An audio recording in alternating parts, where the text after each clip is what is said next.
Thank you for hearing us. I apologize for that confusion It's okay. yesterday. As do we. Thank you. Okay, next I'm going to ask Deputy Superintendent Scott Jones if he will hold off. I know he's camera ready, but the cameras aren't here, so I don't see the news here yet for him. But we do have a guest that, so I want to invite Deputy Superintendent Angie Stallings to come up. We're going to go into part of our legislative session preparation. So we have Representative Ballard here, so we're just going to take care of Representative Ballard's piece, and then we'll jump back out, and then we'll come back into the legislative session portion of our meeting. So welcome. I know you're in caucus meetings in and out, and are you on a pause kind of break, or are you going to sprint back? But I'll be back, yes. So I really appreciate you allowing me to come in and change the calendar up a little bit and the schedule. And I think it's actually very apropos. We were just discussing in our all-day caucus meeting the importance of our budget and being able to analyze where we are and making sure that we are making our expenditures appropriately and being accountable for that, and the savings that have taken place as we have done that, and requiring of all of our entities that we look at 20% every 5 years. So how does that apply to what this is? One of the very first things I did as a new legislator, because of how important you are to our state, to our education, and where the funding goes, and being able to understand each of the LEAs. And this was the first question that I came and have been spending 2 years to understand the benefits of the systems that we have right now and the challenges associated with the financial information systems. And I know you as a board requested of the legislature not very long ago, just I think it was about 3-4 years ago, an $80 million appropriations to be able to have new information systems for you as a board with USIMs as well as for the LEAs. So we were very grateful last session that we were able to fund for $17 million the USIMs for your board, your staff, to really update, it's now 2020, to be able to be more efficient in real time and collaborating all of the entities that we have. So the rest of this, what's often been referred to the end-to-end financial information system, in spending quite a lot of time with your staff and with many of you, the question was, what is practical on a year-to-year basis, not a big lump sum of $67 million that would be needed, or $63 million, or $40 million. And so this is an opportunity for all of the LEAs to all be able to have the same standards in reporting to you, in their systems, and also being able to take an understanding that there's many in rural Utah or small schools that may have a challenge financially of paying for those information systems that the large districts do.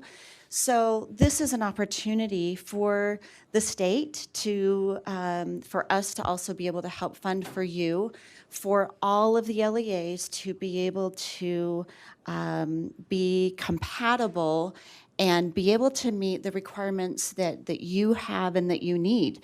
And in speaking with our state treasurer and our state auditor, they are also included in this bill for them to give the input that they need.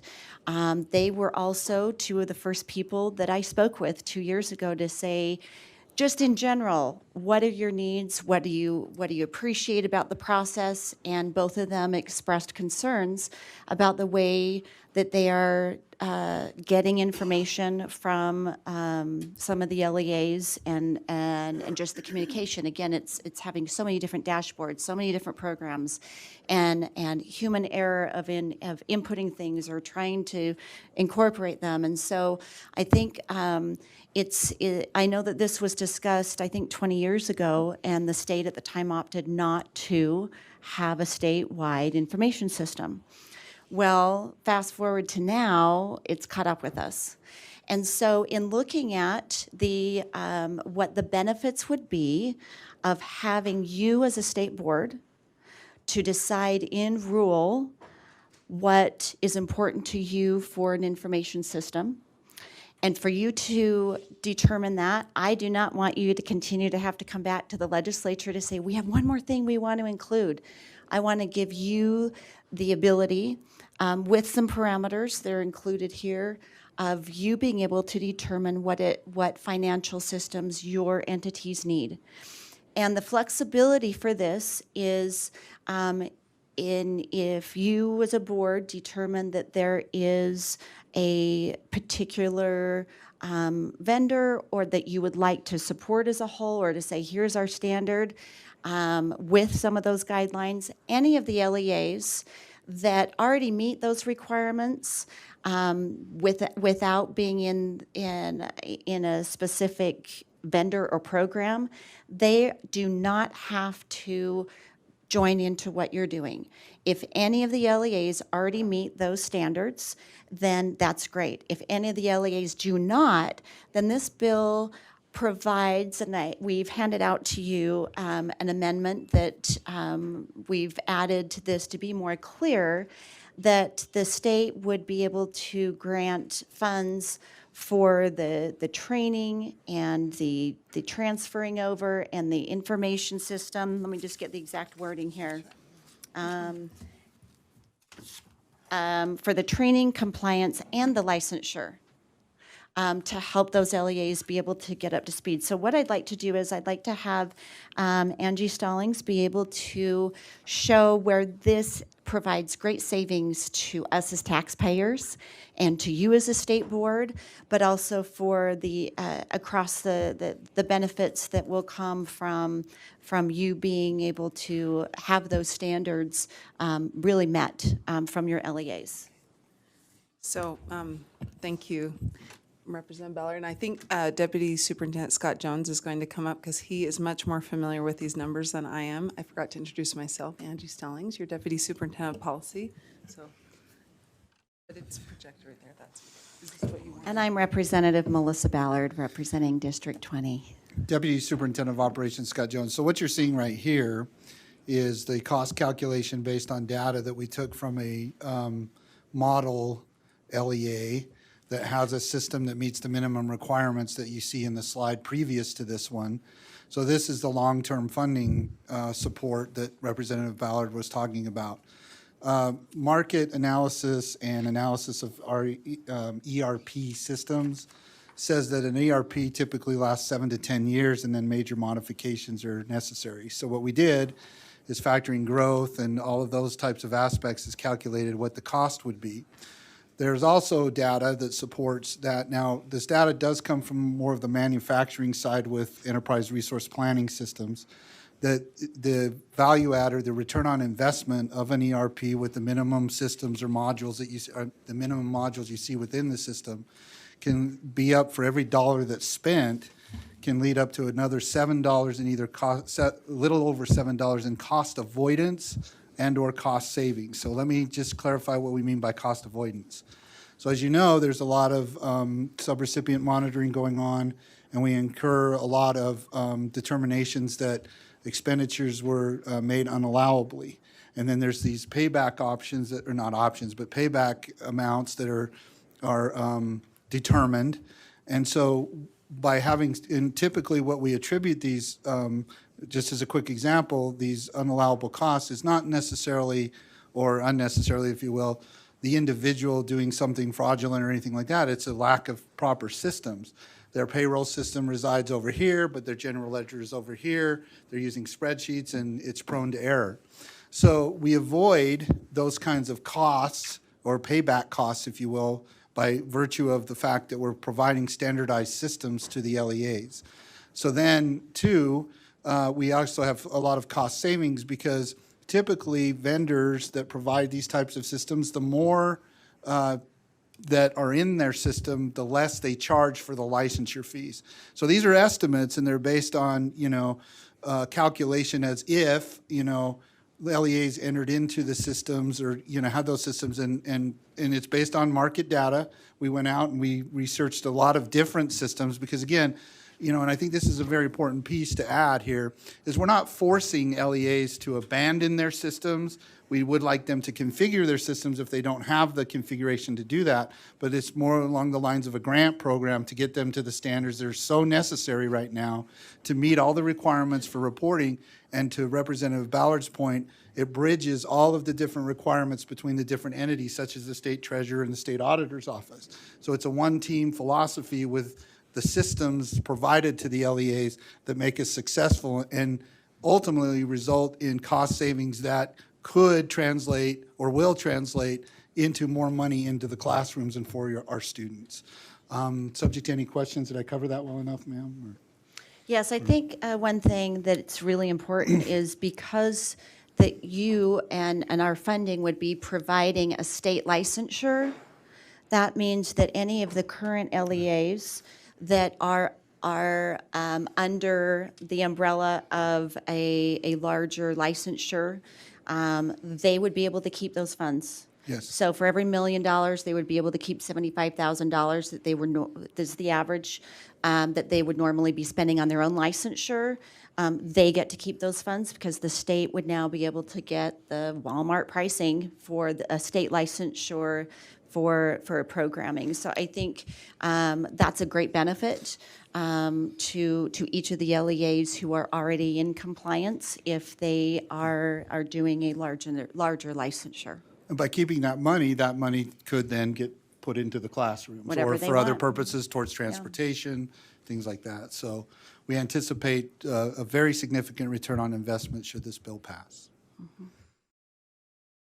You ready for some questions or? I do want to mention two things. One of them is I've spent a lot of time talking with my home district, which is Davis School District. They are very supportive of this. They are one of those LEAs that already meets the requirements at a high standard of reporting. And they are very supportive because they can continue in their current system, but they also acknowledge the need for other LEAs that will need help to meet these requirements. So they are very supportive, as well as Granite School District that I spoke with.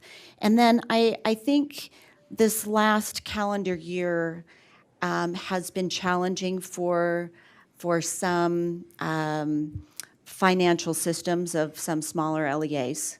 And I think this will help you to be able to have real-time data instead of a few months after a financial crash of particular LEAs or systems that you can help. And that's really, I think, an important role that you have. That's why you are the state school board over all of our education here in Utah, that you are able to step in and help before we have disasters or much larger financial bills that would come that way. And I think this will help that real time in facilitating that. So thank you. Representative, I want to thank you for your vision on this. You've followed the whole process of USIMS, and now we're into USIMS, and we know as soon as that is completed that all these LEAs have got to dock to the mothership, as we used to say a couple of years ago. That I don't know if that's for the Trekkie people or whatever it was back at the time, but it is a reality that's coming, and there is that need. But at the same time as we were pushing for a complete end-to-end system, the reality was at that time that it wasn't going to get funded. So we're very grateful that we have to use him so we get all of our house in order to get ready for the next step. And this is that next step. And it has all the appearance of success on it with option and opportunity for all LEAs to get on board. And then the downside of docking to the mothership is change. I've got to do something. I've got to get ready. I've got to prepare to be efficient.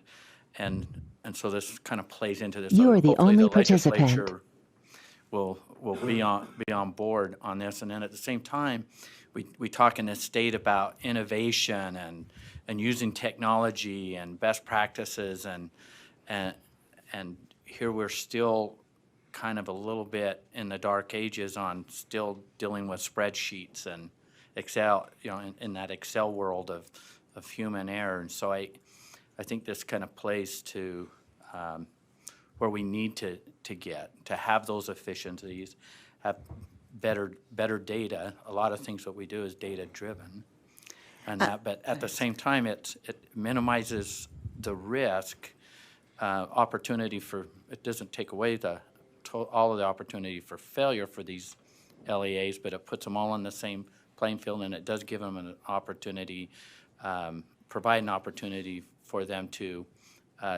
actually get into being fiscally responsible and have that consistency. So it's timely, it's efficient. We're in a real-time world right now, and this certainly would help. So I want to thank you for that work. Now I have some people that have some questions for you or comments. Board Member Bolter. Hi, thank you for coming. I'm looking at the proposed bill that was up there and then the changes that were made in committee.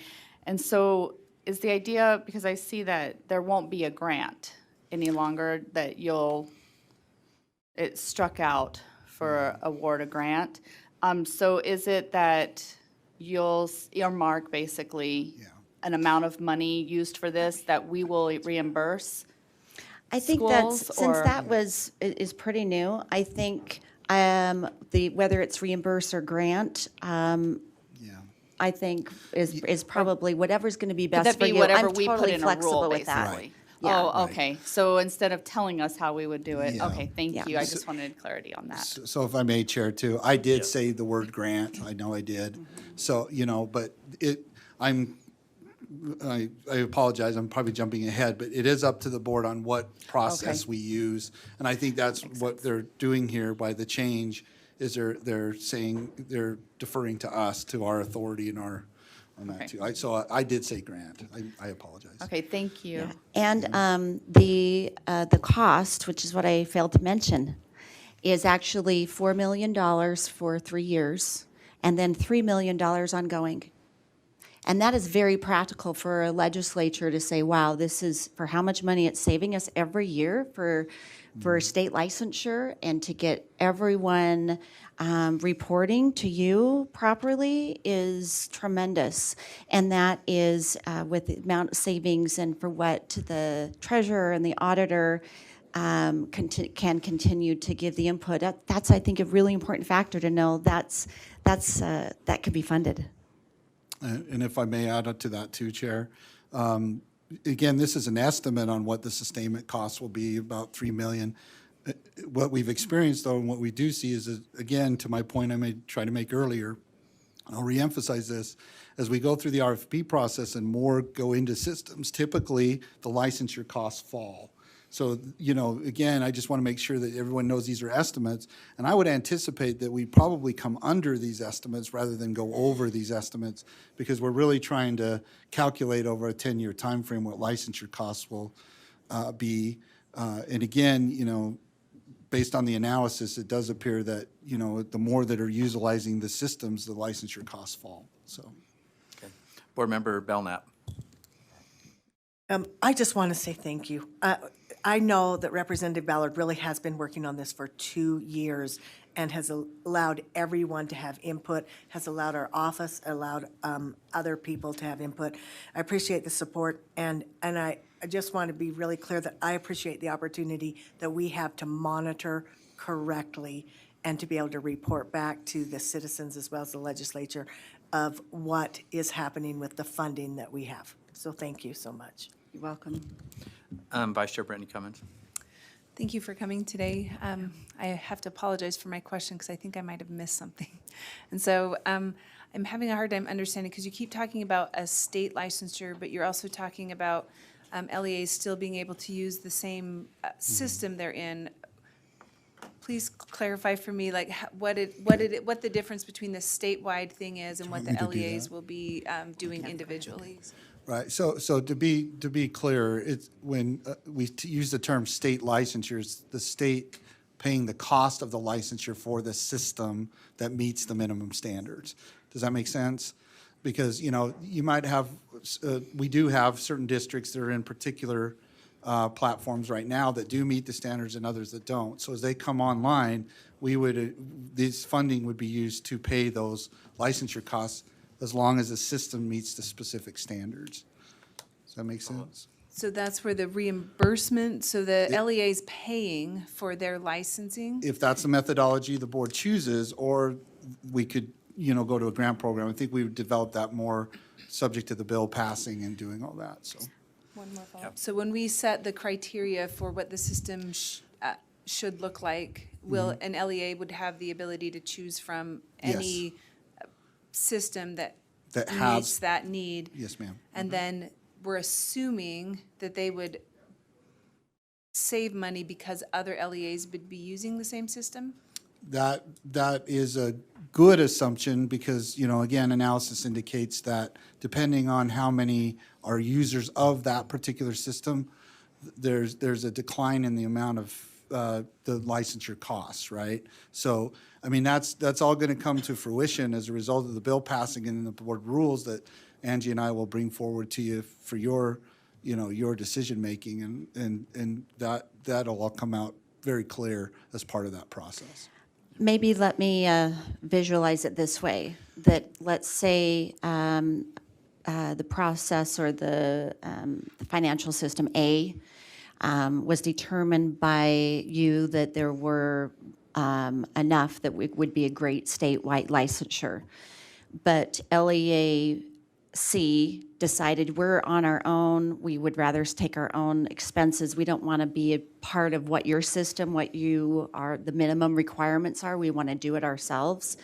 Correct me if I'm wrong. They would be responsible for their own licensure and their own resources unless they wanted to opt into what a state licensure was doing. Is that correct? That's, Yeah, so they could have the choice to still do their own as is. They could have the choice to opt in and have the state pay for the licensure, whether they were already within that capacity or needing to come up to it. But I think that's where Davis School District and Granite both, in my conversations with them, said we're happy to continue doing our own thing under this circumstance. But you can determine that in rule. But that's what this bill is anticipating, that's where the savings will come in a state licensure, but not saying, oh, good, now we're going to pay for every single licensure that happens to meet the requirements. It would be more of the group option that the LEAs could opt into, but wouldn't be forced to be in that. Is that correct? correct. Well, and I'll also add to that if they do choose to stay in their system, they're still mandated by both the USIMS bill and this bill that that their systems and the modules within the systems have to interoperate with USIMS. So there is that piece too. So we're balancing that as well, because as you know, it's by way of this process, there was great concern and then resulting consideration of not forcing LEAs to get out of their systems, but it is necessary that it does interoperate with our USIM system so that we can get that real-time reporting capability no matter what system they're in. So we'll balance that aspect with existing systems and licensure costs and all that as part of the rule process should the bill pass. So. Board Member Scott Hansen. So maybe just to summarize for me. Sure. So as part of this, we'll develop as a state board some kind of a preferred vendor list, or maybe one or two, and then we'll negotiate with them for the reduced licensing costs. And if school districts want to opt in or LEAs want to opt in, they can opt in and participate at those reduced costs. Otherwise, as long as they meet the requirements, they can develop their own system or use their own legacy system. Yeah. Is that correct? That's a good But we summary. see one or two probably vendors coming as recommended vendors or preferred vendors coming from USB. Is that right? Yes, yeah, so I would engage with your head of procurement, with Zach Christensen, and we'd follow that process that you just basically described right there to identify. I mean, we already know some vendors that are out there that LEAs are using. Maybe they don't have all the modules though quite yet, so we'll look at that. But yeah, we'd say, here's the list, you can choose not to. If you choose not to, there are some second and third level effects to that. So we're really doing a good job, I think, of balancing that local control with, getting to a standard of system capability to interoperate with USIMS, to dock with the station and live long and prosper. So, And just so You I'm have the a follow-up? geek. I'm the geek. I'm the I geek. hope. Yeah. Well, Star Trek's better than Star Wars, ma'am. So So the- I know. Here we go. You want the debate? That's right. See? Okay. All right. Sorry, sir. So the LEAs that will benefit most are probably the smaller LEAs that would have a low number of users, because they Well- can opt in and get that, Right, but if they're in a bargain price system or- that other LEAs, big or small or medium, are using, we're estimating that the licensure fees would fall because a lot of them do it, like, base their fee costs on the student count, right? Which is what we use for the calculation on that model district. So, I'm anticipating that. I mean, obviously I can't guarantee that, but that's the knowledge that we have, and I feel confident it'll turn out that way. And so then the estimates could even come under, of what we've done. We estimated this as if everyone would opt to do licensure and that the licensure cost would be what that model district with their system is paying right now. So, I would anticipate that we'd be able year to year to adjust the funding, but then get to the standards that are so necessary for decision-making that benefit the individual student. So. Oh, thank you. Seems like it makes good fiscal sense. Yeah, and I think the smaller LEAs would definitely benefit, but those who would already be in a particular licensure would now get to keep that licensure funding because the state would be paying for the licensing. The other, if I can just dive in on this, are the vendors that are out there that are watching this ever since USIMS was funded, are eagerly anticipating this they know of your bill, they know what you're working on, and want to be part of that solution, and they're claiming they're ready now, but at the next level down within their organization, they're preparing to be ready to have all the modules and everything. And so the vendor side of this should be very competitive because there's multiple vendors seeking and want to get a slice of this if they can make it. So all this communication, this evolution from 80 million to USIMS to now to this has been really good prep for the vendors. So it's not going to surprise them when we put an RFP out. If this is funded and everything works out and we put an RFP out, it's not going to surprise them they won't be ready because they've had all this lead time and they're presently working on this. So we've got a couple more board members. Davis. Thanks for coming.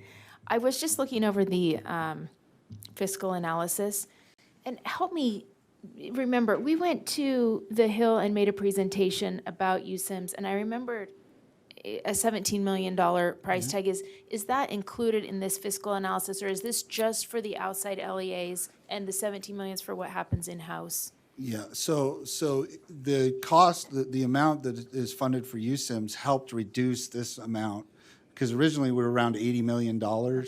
So with what we know now, right, and what USIMS capabilities are, and then subject to the minimum standards for financial systems to interoperate with USIMS, the amount that the legislature so graciously gave us for USIMS helped bring this cost down, right? And again, I really anticipate that at some point you're going to come back and you're going to say, Scott, you were wrong in your calculations, but I'll be wrong because I was too high, right? I'm just trying to make sure, though, that, we just don't know how many are going to opt in, how that's going to work. So we did it as if everybody, and we'd pay the licensure costs on what the most optimal system is, and what that particular LEA model we use to use these calculations on, right? So I really do feel that with the amount that was funded with USIMS, and, you know, this amount is the base as we start this process, that we will actually probably save money and be able to go back to the legislature and say, okay,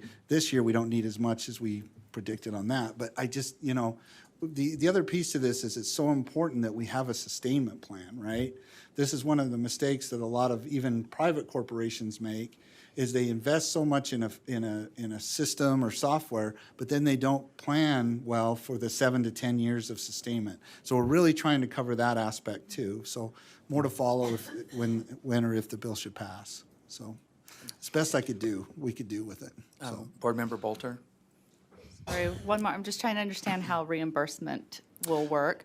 Okay. So the state board through procurement or what have you, let's say it comes up with 1 or 2 vendors okay. that an LEA can opt into. So then if an LEA opts into those vendors, then they'll be reimbursed for that cost? So if say it's just as an example, say it's an LEA that has to get just really a whole new, basically a new financial information system with all those modules, right?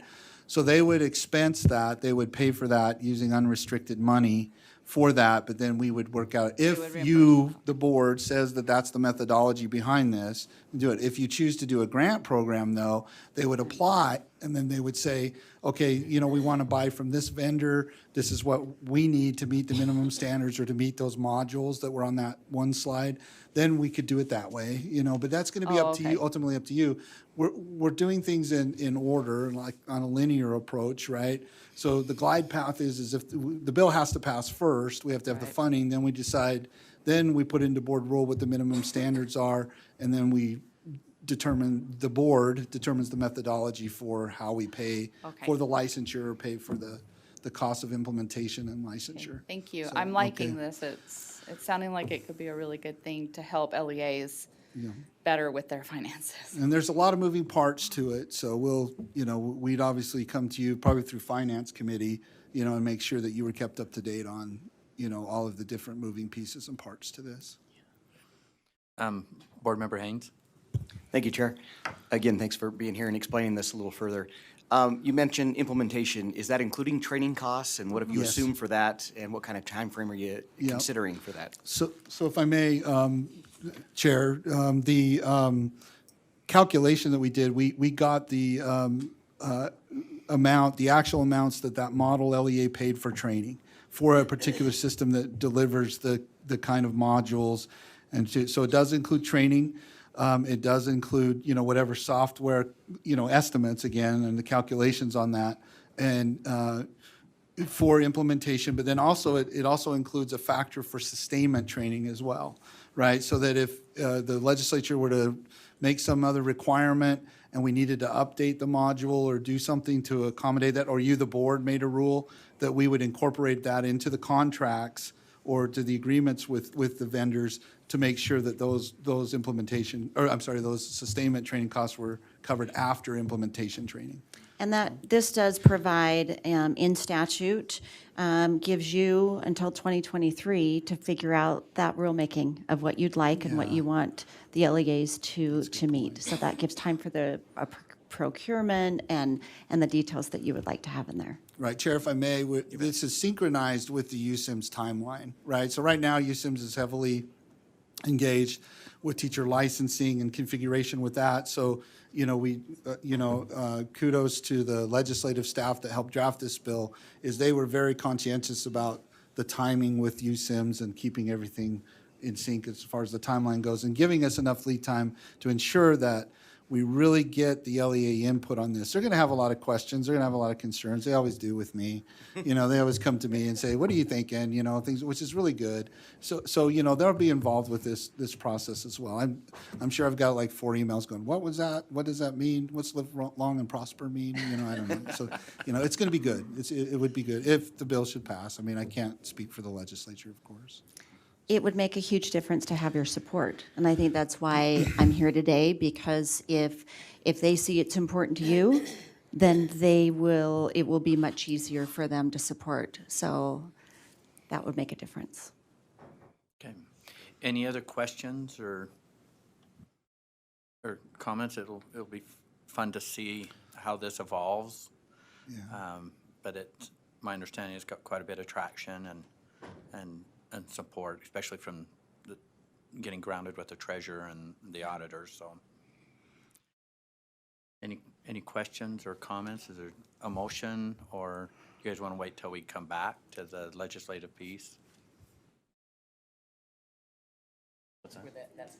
Yeah, it is. But that's, I think it was just information. well, if we followed our agenda, It's we just would, discussion. well, I put us on legislative policy. Maybe it would be better, so we stay, well, maybe it'll be better for us to come back to our legislative session preparation and take action on that, then we're following our agenda correctly. So thank you for being here. Yes. Thank you so much. I just want to say your role is so important in the state. I know how much time and work you put into it because my mother was involved for many years on the state board and as the chair. And so for all these decades that I've been watching your hard work, that's why we really have one of the best educational systems in the country. And so, in fact, one of the statistics we got this morning was I think we had 43% of our budget last year was appropriated to education, which is one of the highest in all the country as far as the state percentage. So we're very proud of being able to work together with you for those things. Thank you.